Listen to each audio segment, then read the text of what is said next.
విమాన ప్రయాణం మధ్యతరగతికి కూడా అందుబాటులోకి రాబోతోంది. ఛార్జీల వసూళ్లలో ఇష్టారాజ్యానికి చెక్ పెడుతూ కొత్త ఏవియేషన్ పాలసీని ప్రకటించింది కేంద్రం. ప్రయాణికులతో పాటు విమానయాన సంస్థల్ని ప్రోత్సహించేలా కీలక నిర్ణయాలు తీసుకుంది. ఇంతకీ ఏంటా నిర్ణయాలు? కొత్త పాలసీ ప్రకారం తెలుగు రాష్ట్రాల్లోని నగరాల మధ్య ఎంత తక్కువ ఖర్చుతో విమానాల్లో తిరగొచ్చు.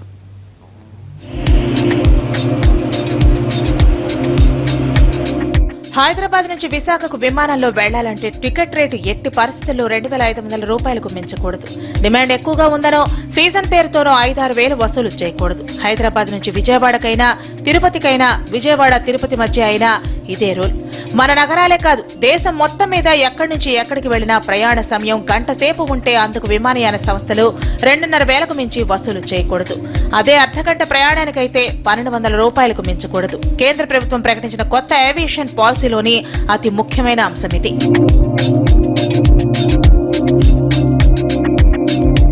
ప్రస్తుతం డిమాండ్ బట్టి విమానయాన సంస్థలు ఎడాపెడా బాధిస్తున్నాయి. ఇటీవల విశాఖలో ఇంటర్నేషనల్ ఫ్లీట్ రివ్యూ జరిగినప్పుడు కొన్ని సంస్థలు హైదరాబాద్ విశాఖ మధ్య ఏకంగా 15,000 నుంచి 20,000 రూపాయలు కూడా వసూలు చేశాయి. ఇక మీదట అలాంటి పప్పులేవీ ఉడకవు. ఎయిర్లైన్స్ వైఖరితో ఎగువ మధ్యతరగతి కూడా విమాన ప్రయాణం అంటే భయపడుతోంది. కొత్త నిబంధనతో దిగువ మధ్యతరగతి కూడా విమాన ప్రయాణం గురించి ఆలోచించే అవకాశం కలుగుతుంది.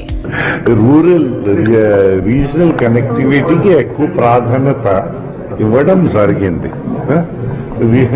రీజనల్ కనెక్టివిటీకి ప్రాధాన్యత పెంచడం ఇది మొదటిసారి గవర్నమెంట్ ఆఫ్ ఇండియా ఆలోచించి పెట్టడం మంచిదే. ఇది మనకు కూడా బాధ్యత ఉంది, రాష్ట్ర ప్రభుత్వాలకి బాధ్యత ఉంది. కలిసి పని చేద్దాం, మన ఫెడరల్ కాన్సెప్ట్ ని స్ట్రెంగ్తన్ చేస్తూ వెళ్దాం. ఈ పౌర విమానయానం సామాన్యుడి చెంతకొచ్చింది అనుకోవచ్చు. అదే ఆ ప్రయత్నం, మన ప్రయత్నం సామాన్యుడు అందుబాటులో తీసుకురావడానికి ప్రయత్నం.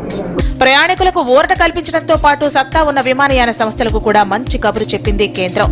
ఇప్పటి వరకు ఉన్న 5/20 విధానాన్ని రద్దు చేసి 0/20ని ప్రవేశపెట్టింది. అంటే ఇన్నాళ్లు దేశీయంగా 5 ఏళ్ల అనుభవం ఉండి 20 విమానాలు ఉంటే అంతర్జాతీయ సర్వీసులు నడపవచ్చు.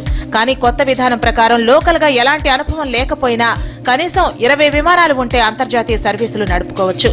విస్తారా, ఎయిర్ ఏషియా వంటి సంస్థలు దీని ద్వారా లాభపడతాయి. ఇప్పటికే డొమెస్టిక్ సర్వీసులు నడుపుతున్న ఈ సంస్థలు 5 ఏళ్లు ఆగాల్సిన అవసరం లేకుండానే అంతర్జాతీయ సర్వీసులు నడిపే అవకాశం దక్కనుంది. కొత్త విధానం దేశంలో విమాన ప్రయాణ ముఖ చిత్రాన్నే మార్చేస్తుందన్న అంచనాలు పెరుగుతున్నాయి. ఇదే అంచనాలతో పాలసీకి కేంద్ర మంత్రివర్గం ఆమోదం తెలిపిందన్న వార్త బయటికి తెలియగానే విమానయాన సంస్థల షేర్లు దాదాపు 5% పెరిగాయి.